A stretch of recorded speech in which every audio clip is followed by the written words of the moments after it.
नमस्कार, मैं आपके साथ रंजना रावत और आप देख रहे हैं तस्वीर में कहानी है। नेता और विधायक जी यूं तो अक्सर अपने समर्थकों के साथ घिरे रहते हैं, लेकिन क्या आपने डांस और ठुमके लगाते विधायक जी को देखा है? यदि नहीं तो हम आपको दिखा रहे हैं सारठ के विधायक रणधीर सिंह का बेहद अनोखा अंदाज।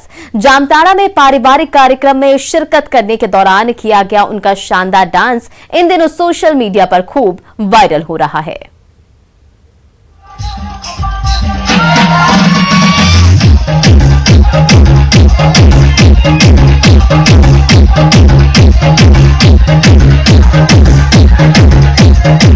डीजे के गाने पर जोरदार डांस कर रहे ये जनाब है सारठ के बीजेपी के विधायक रणधीर सिंह।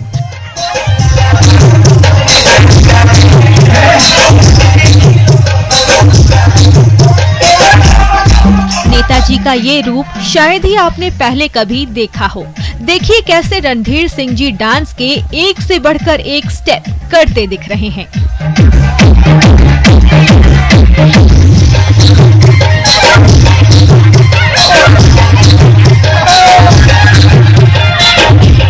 दरअसल रणधीर सिंह अपने समर्थकों के साथ पारिवारिक कार्यक्रम में शामिल होने जामताड़ा के करमाताड़ प्रखंड के डुमरिया गांव गए थे, जहां पर वे जमकर डांस और गानों पर थिरकते नजर आए।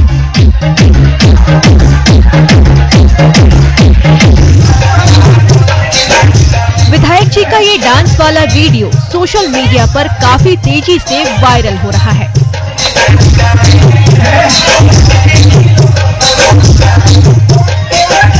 अब विधायक जी का ये डांस भी देख लीजिए, जो कुछ महीने पहले ही सारठ के शादी समारोह में नाचने की है।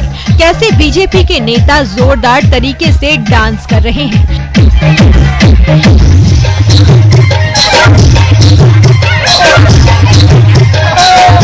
शानदार डांस स्टेप दिखा रहे हैं। आप भी देख लीजिए और बोलिए वाह नेताजी वाह, क्या डांस है।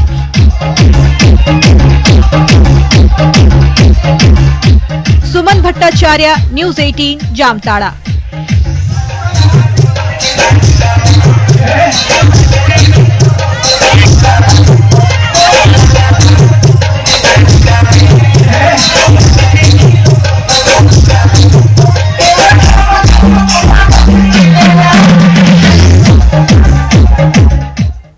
और अब बात नवादा के रजौली में ग्रामीण पानी के कहर से परेशान है। घरों में पानी घुसने से मुसीबत और बढ़ गई है। पानी के बीच जिंदगी गुजारने की मजबूरी इसलिए क्योंकि अटवा डैम का निकास रूट गांव की ओर मोड़ दी गई है। अब लोग सरकार से मदद की गुहार लगा रहे हैं। किसानों के लिए कभी वरदान बनने वाली अटवा डैम इन दिनों ग्रामीणों के लिए आफत बन गई है। कहीं पानी की किल्लत तो कहीं पानी का अधिक बहाव। मानसून आते ही जल जमाव लोगों के लिए मौत बनकर आई है। जरा देखिए कैसे ग्रामीण पानी के बीचों बीच अपनी जिंदगी की जंग लड़ रहे हैं। आलम यह है कि पानी ओवरफ्लो होने के कारण रजौली प्रखंड के कुम्हरुआ गांव में बाढ़ के हालात बने हुए हैं। हाल ये है कि पूरे गांव में तेज बहाव के साथ घुटनों तक पानी भर चुका है। दरअसल हालात बद से बदतर तब हुई जब अटवा डैम का निकास रुख गांव की ओर मोड़ दिया गया। डैम के खुलने से पूरा गांव पानी में डूब चुका है, जिसके कारण घर के बच्चों समेत बड़े बुजुर्ग पानी के बीच से होकर घर के बाहर निकल रहे हैं। सुनिए इन ग्रामीणों की पीड़ा। देखना नहीं चाहता तो बैठता क्यों है यहाँ पे आके? बहुत बड़ा बांध का घर है। देखिए पानी चूल्हा खाना बनाने के लिए बच्चा देखिए इसका इधर लेके अभी बुरा हुए हैं। अभी खाना नहीं खाया, सुबह से ऐसी अभी ललकोरी है सर। मानसिक तंगी के साथ साथ गांव के लोगों को भारी नुकसान का सामना करना पड़ रहा है। उनका कहना है कि इस परेशानी के कारण घर में छोटे छोटे बच्चों को एक टाइम का खाना तक नहीं मिल पा रहा। सूचना देने के बाद भी सरकारी विभाग से कोई देखने तक नहीं आया। ग्रामीणों के घर डूब चुके हैं, कीमती सामान बर्बाद हो चुके हैं। ऐसे में इन ग्रामीणों ने सरकार से मदद की गुहार लगाई है। अनिल विशाल, न्यूज़ 18, नवादा।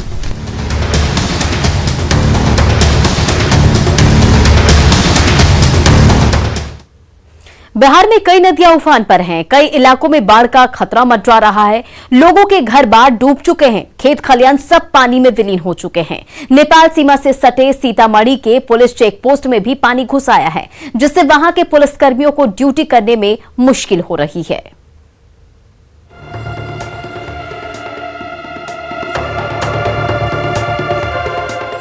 हर तरफ पानी ही पानी और बाढ़ की पानी की तेज धार।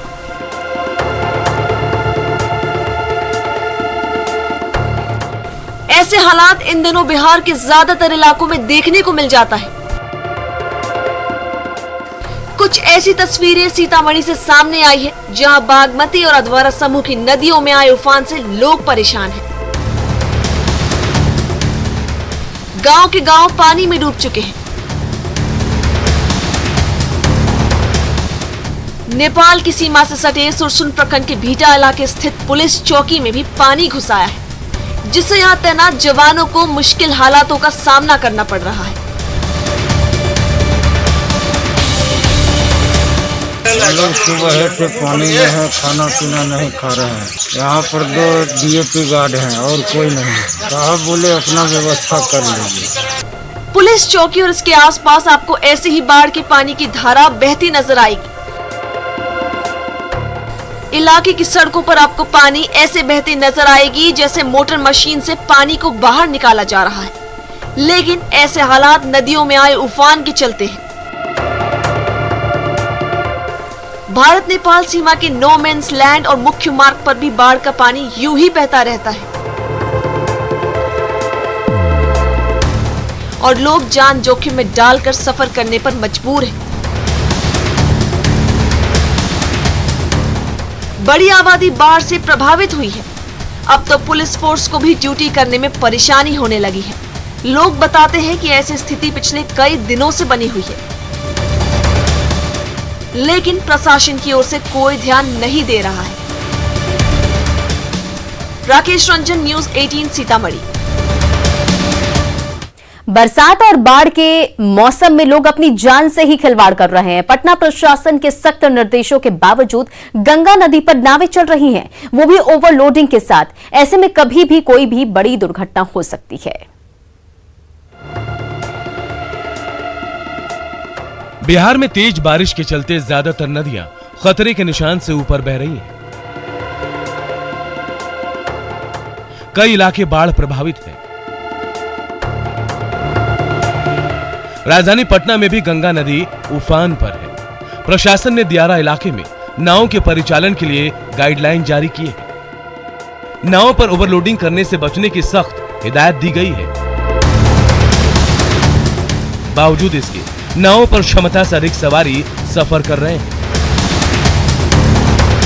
तस्वीरें पटना के दीघा घाट की है, जहां ऐसे दर्जनों नावों का परिचालन हो रहा है जिन पर ओवरलोडिंग होती है और लोग जान जोखिम में डालकर सफर करते हैं। नाव जो ओवरलोडेड रहता है, आप लोग नहीं मना करते हैं? अब रह गया कि नाव वाला पैसा लेता है, मानता नहीं है। नाव वाला को दबाव, इतनी संख्या में लोग सवार होते हैं। हम लोग तो बोलते हैं। बोलने के बावजूद नाव चालक पैसों की लालच में पड़कर धड़ल्ले से ओवरलोडिंग करते हैं। लोगों की जान सांसत में रहती है, लेकिन दियारा के उस पार से इस पार तक आने का कोई दूसरा साधन भी नहीं है। लिहाजा ऐसे ही नावों पर भरकर लोग आते और जाते हैं। तो वहीं इस दौरान प्रशासन की ओर से की गई सख्ती का भी असर होता नहीं दिख रहा। नावों पर क्षमता से दोगुने यात्री बिठाए जा रहे हैं। नदियों में उफान के बीच यदि कोई हादसा हो जाए तो इसका जिम्मेदार कौन होगा, इसे समझने की जरूरत है। रजनीश कुमार, न्यूज़ 18 पटना। इधर सुपौल में कोसी बांध बचाने की जिम्मेदारी जल संसाधन विभाग को सौंपी गई है, लेकिन विभाग की कार्यशैली पर ही सवाल खड़े हो रहे हैं, क्योंकि निर्माण कार्यों में बाल मजदूरों को लगाया जा रहा है। न्यूज़ 18 के कैमरे में जब बाल मजदूरी की तस्वीरें कैद हुई तो बैकफुट पर आए विभाग के अधिकारी की बोलती बंद हो गई।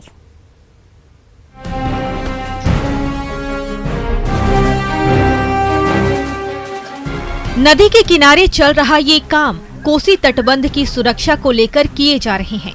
लेकिन ये क्या, यहाँ तो मजदूरों की जगह बाल श्रमिकों से ही काम लिया जा रहा है। कोसी तटबंध के 66 नेमुआ स्पर पर बालू भरे बोरों की ढुलाई हो या फिर दूसरे अन्य काम, न्यूज 18 के कैमरे में कैद तस्वीरें बता रही है कि यहाँ पर काम कराने की जिम्मेदारी जिस जल संसाधन विभाग के जिम्मे है, वो महकमा कितना लापरवाह है। वैसे सवाल पूछे जाने पर यहाँ काम करने वाले बच्चे बहाना बनाते ही नजर आए। काम कर रहा है यहाँ, कब से कर रहा है? कितना देता है तुमको? अब सारे खाता है। खाना लेकर आया ना तो जो बोरा पकड़ दिया, अब क्या करो बच्चे काम। हालांकि जब विभाग के अधिकारी से हमने सच्चाई जानने की कोशिश की तो वे ऐसे सवालों से अनजान दिखने की कोशिश करते दिखे। नहीं, हमको मालूम नहीं, इसकी जानकारी नहीं हमको। आप ही के साइड पर सर जहाँ बैठे हुए हैं वहीं सर बच्चों द्वारा काम कराया जा रहा है। सुपौल में एक तरफ तो श्रम विभाग की ओर से छापेमारी कर बाल श्रमिकों को मुक्त करा रहा है, तो वहीं दूसरी तरफ ऐसे दृश्य खुलेआम यहाँ कराए जा रहे बाल मजदूरी को ही दर्शाते हैं। आरोपी ठेकेदारों पर कार्रवाई की जगह विभाग के अफसर मामले से पल्ला झाड़ते नजर आ रहे हैं, तो ऐसे में शासन और विभाग पर सवाल जरूर खड़े होते हैं। अमित झा, न्यूज 18। कोरोना के संक्रमण के बीच बेहद लापरवाही बरतने वाली तस्वीरें भी सामने आ रही है। राजधानी पटना के दीघा सब्जी मंडी पहुंचे लोग मास्क लगाए नजर नहीं आए। सोशल डिस्टेंसिंग की भी तो पूछिए ही मत। इन तस्वीरों के जरिए समझिए कि लोग कितने लापरवाह बने हुए हैं।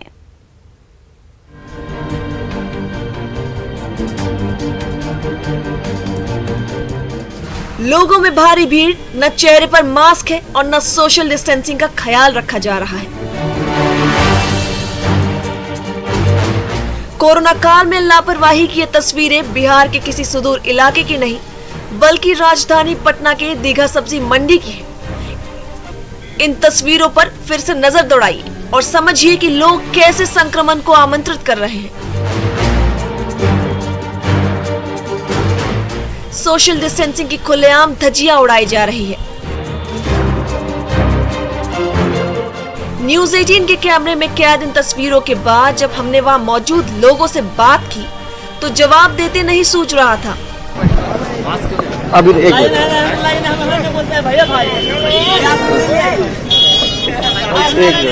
आप लोग भीड़ में रहते हैं, मास्क क्यों नहीं लगाते? मास्क तो छूट गया है घर पर। कोरोना खत्म हो गया? नहीं, कोरोना पहले है। मास्क लगाना चाहिए। लगाना चाहिए, हाँ। जान का डर है ना? डर है नहीं। ज्यादातर लोग बगैर मास्क के ही नजर आ रहे थे। सब्जी बेचने वाले हो या फिर खरीदारी करने पहुंचे लोग, किसी के भी चेहरे पर मास्क नहीं दिखा। हाँ, बड़ी ही मासूमियत के साथ सफाई जरूर दी जा रही थी। सुन लीजिए। कोरोना से हम लोग लड़ रहे हैं।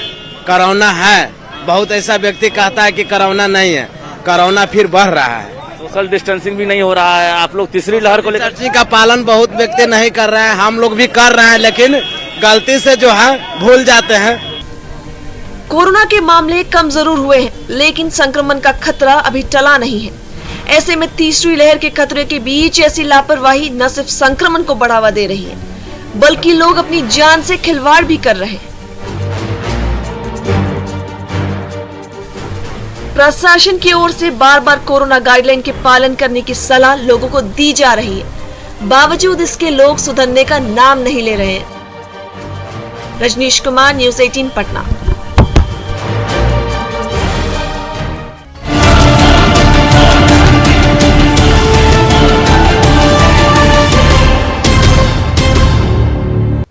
और अब आपको कटिहार के उस छोटू से मिलवाते हैं जो कभी खुद बाल मजदूरी का दंश झेला, लेकिन आज अपने इलाके के बच्चों के लिए आइकॉन बन चुका है। कोरोना काल में अपने गांव के बच्चों के बीच शिक्षा का अलग जगाकर अनोखी पहल करने वाले इस युवक के भी सभी दीवाने हैं।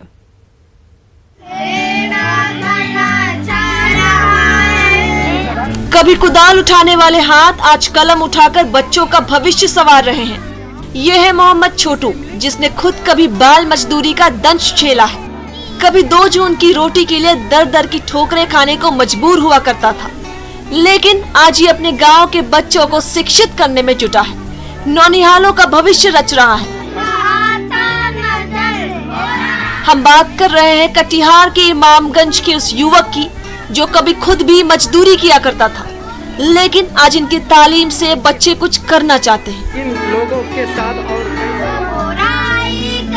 देखिए कैसे अपनी मातृभाषा में गुनगुना रहे नन्हे बच्चे हर किसी की आंखों का तारा बनना चाहते हैं। गांव में चल रही इस पाठशाला से कितने ही गरीब परिवारों के बच्चों का भविष्य संवर रहा है। छोटू की इस पहल से गांव के लोग काफी उत्साहित हैं।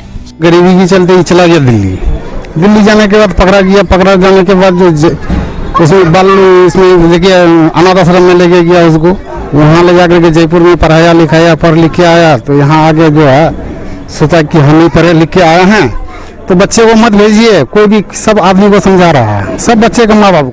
2008 में छोटू दिल्ली जाकर बाल मजदूरी करने लगा, लेकिन बाद में उसे एनजीओ की मदद से जयपुर ले जाकर आश्रम में रखा गया। साथ ही उसे शिक्षित कर वापस उसके गांव भेज दिया गया। अपने गांव आकर छोटू ने सबसे पहले यहां फैली अशिक्षा को दूर करने का फैसला किया और बच्चों को मुफ्त शिक्षा देनी शुरू कर दी। आज इसकी कक्षा में बच्चों की संख्या काफी बढ़ रही है। साथ ही ग्रामीणों में शिक्षा को लेकर जागरूकता भी। अपने इलाके में आइकन बन चुके इस युवा का सपना है कि उसके गांव के बच्चे भी भविष्य में बड़ी कंपनियों में नौकरी कर अपने जीवन को सफल बनाए। मेरे गांव में अभी सबसे ज्यादा अभी समझ लो कि बहुत कम 100 में से 10% लोग अभी पढ़े लिखे मेरे गांव में, वो भी 10वीं पास नहीं है, कोई 7वीं कोई 6ठी। तो मैं चाहता हूं कि जो आने वाला बच्चे का पीढ़ी है, मेरे से जो जितने भी नीचे का पीढ़ी है वो सभी बच्चा शिक्षित हो, और मैं इसी के प्रयास में लगाऊंगा कि ये बच्चा शिक्षित होगा तो आने वाला इनका पीढ़ी बहुत उज्जवल होगा। कोरोना काल में बेरोजगारी और बंद स्कूल की दोहरी मार से वैसे ही ग्रामीण क्षेत्रों के लोग परेशान हैं। ऐसे में नौनिहालों के बीच शिक्षा का अलग जगाते इस नौजवान की नेक पहल ने न सिर्फ गरीब परिवारों के लिए बल्कि पूरे समाज के लिए बड़ा संदेश दिया है। तभी तो छोटे बच्चों को शिक्षा की सौगात देने वाले इस युवा को पूरा गांव सलाम कर रहा है। सुमित्र गुहा, न्यूज़ 18 कटिहार। बोकारो के होनहार तीरंदाज गुड़िया पेट भरने के लिए दूसरों के घर खट रही है। गुड़िया ने लक्ष्य पर निशाना साधकर राष्ट्रीय स्तर पर कई मेडल जीते थे, लेकिन आज उसकी जिंदगी मुश्किल हो गई है।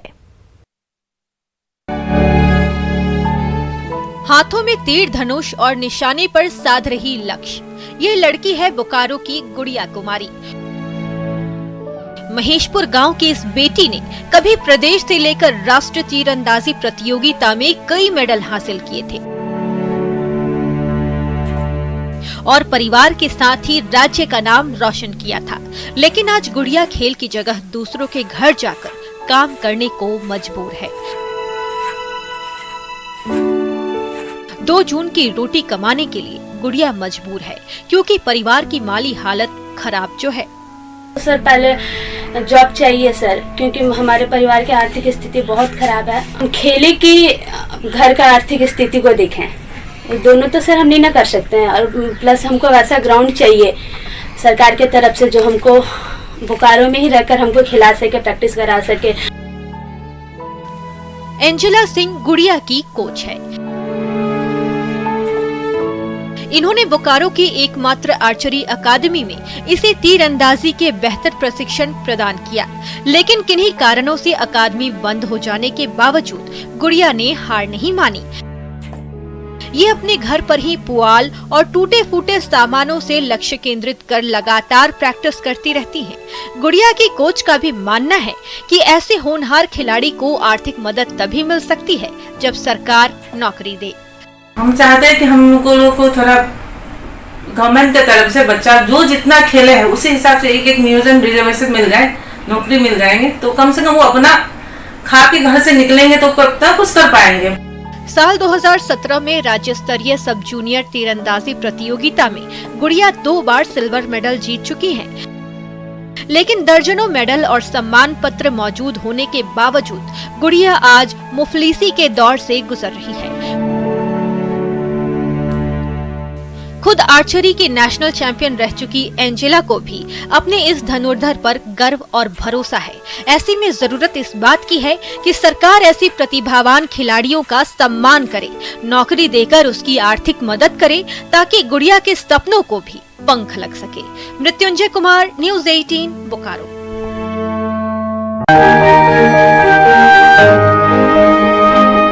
मेहनतकश महिलाओं के हाथों से बह रही सुगंधित पानी की धारा छोटे छोटे खांचों में समाती जा रही है।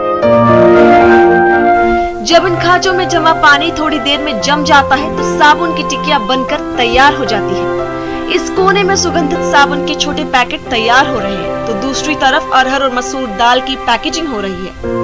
कुछ इस तरह से सखी मंडल की मेहनती महिलाएं अपने हाथों से अपनी किस्मत की इबारत रच रही है।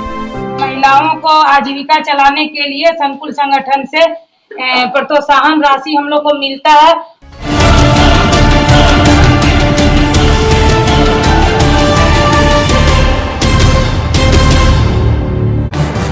इस न्यूज के सह प्रायोजक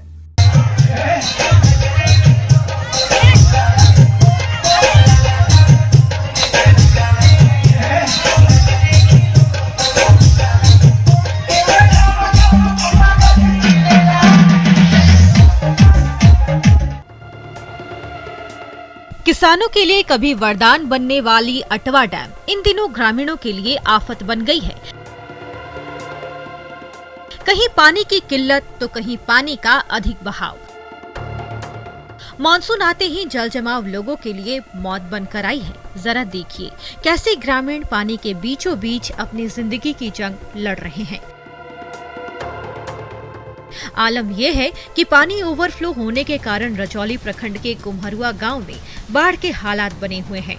हाल ये है कि पूरे गांव में तेज बहाव के साथ घुटनों तक पानी भर चुका है। दरअसल हालात बद से बदतर तब हुई जब अटवा डैम का निकास रुख गांव की ओर मोड़ दिया गया। डैम के खुलने से पूरा गांव पानी में डूब चुका है,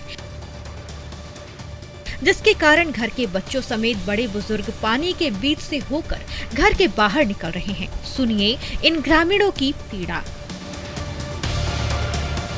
देखना नहीं चाहता तो बैठता क्यों यहाँ पे आके? हमारा बहन का घर है, देखिए पानी चूल्हा खाना बनाने के लिए मैंने बच्चा देखिए इसका इधर इधर लेके अभी बुरा हुए हैं।